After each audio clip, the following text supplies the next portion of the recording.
Chào mọi người đến với kênh đi mua rửa nha. Hôm nay thì mình sẽ hướng dẫn cho mọi người móc một chiếc tủi đựng ly siêu đơn giản và dễ làm nha.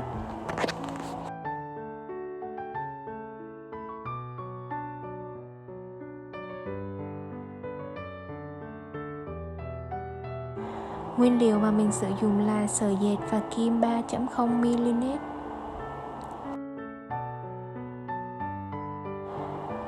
Đầu tiên thì ta sẽ bắt đầu với một nút thắt.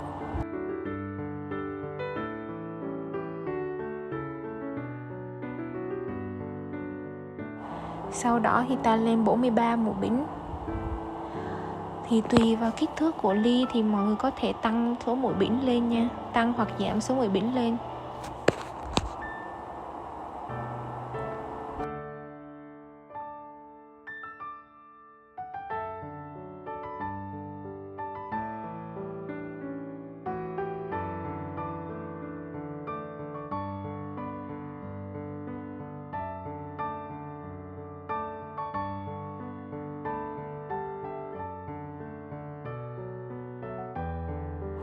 Ta sẽ móc cho đến số bính mà mọi người mong muốn. Kết thúc hàng đầu tiên thì ta sẽ trượt vào chân mũi bính đầu tiên để kết hàng. Thay vì trượt vào chân bính như bình thường thì ta sẽ xoay lại và trượt vào giữa chân bính nha.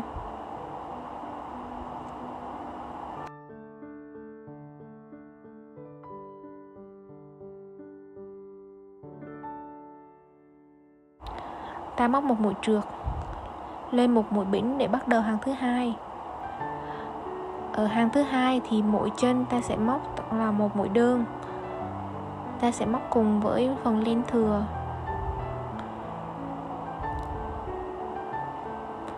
Tiếp tục móc vào giữa chân mũi bính kế tiếp một mũi đơn.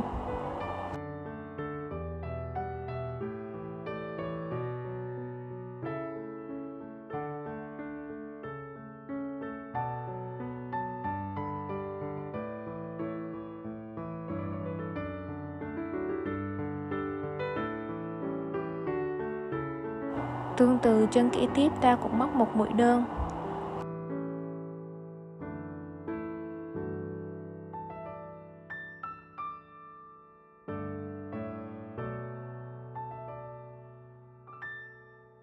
Sau đó thì các chân bính còn lại, mỗi chân ta cũng sẽ móc là một mũi đơn.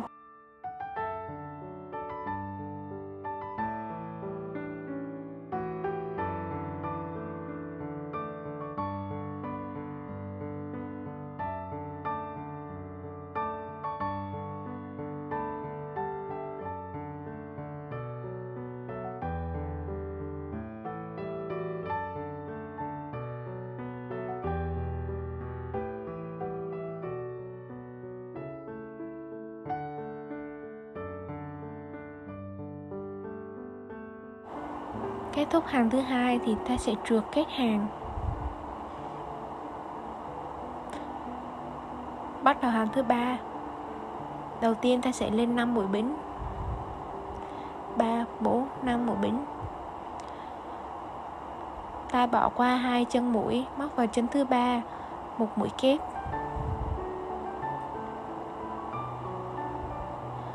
Sau đó lên 2 mũi bính. Tiếp tục bỏ qua hai chân kế tiếp, móc vào chân thứ ba một mũi kép. Lên 2 mũi bính.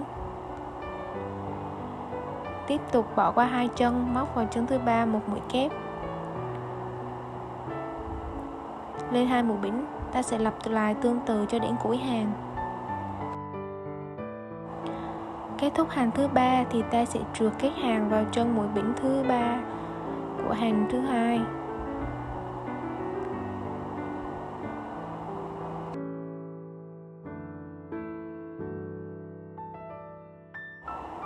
Bắt đầu hàng thứ tư, ta cũng sẽ lên 5 mũi bính.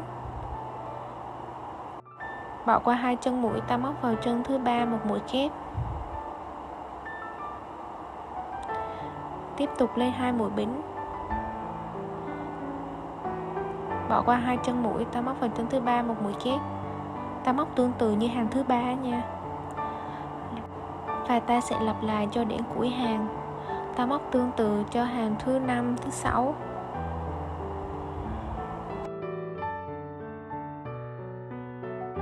Sau khi mà móc xong hàng thứ 6 thì ta sẽ trượt kết hàng.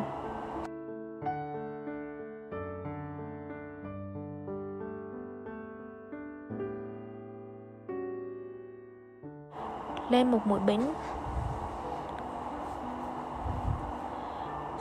Sau đó ta móc vào khoảng trống bên cạnh 2 mũi đơn.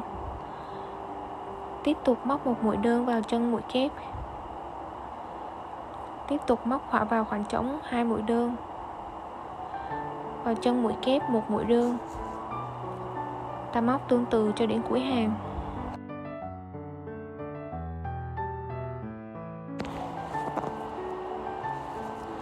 Vậy là ta đã xong phần thân túi. Tiếp theo thì ta sẽ móc đến phần quai túi. Ta trượt kết hàng, sau đó ta lên 50 mũi bính.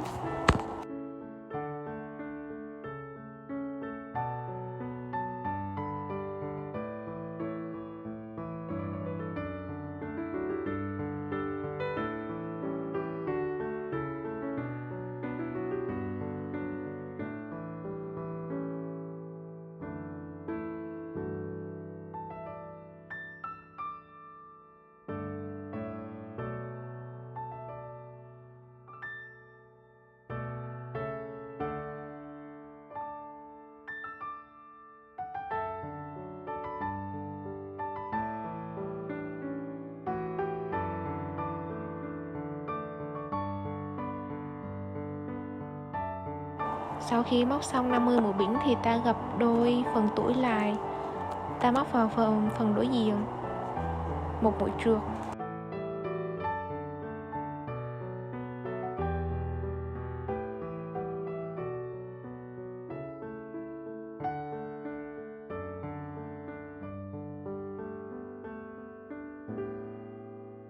Tiếp tục móc một mũi trượt vào chân kế tiếp. Xoay lại. Sau đó ta móc một mũi đơn vào chân mũi bính. Chân mũi bính tiếp theo ta cũng sẽ móc một mũi đơn. Tương tự như vậy, chân mũi bính ta sẽ móc là một mũi đơn. Ta lặp lại cho đến cuối hàng. Sau khi mà móc xong tất cả các mũi đơn thì ta sẽ trượt kết hàng. Sau đó lên một mũi bính và cắt len.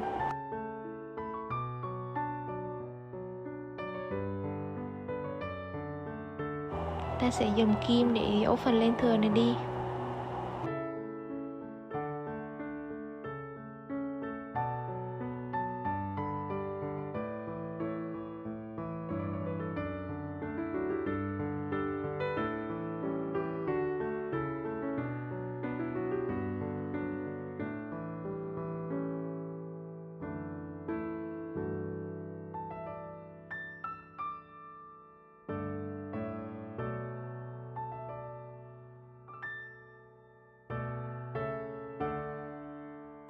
Vậy là ta đã hoàn thành xong một chiếc túi đựng ly cực kỳ dễ dàng và nhanh chóng. Cảm ơn mọi người đã theo dõi và lắng nghe video của mình nha. Bye bye.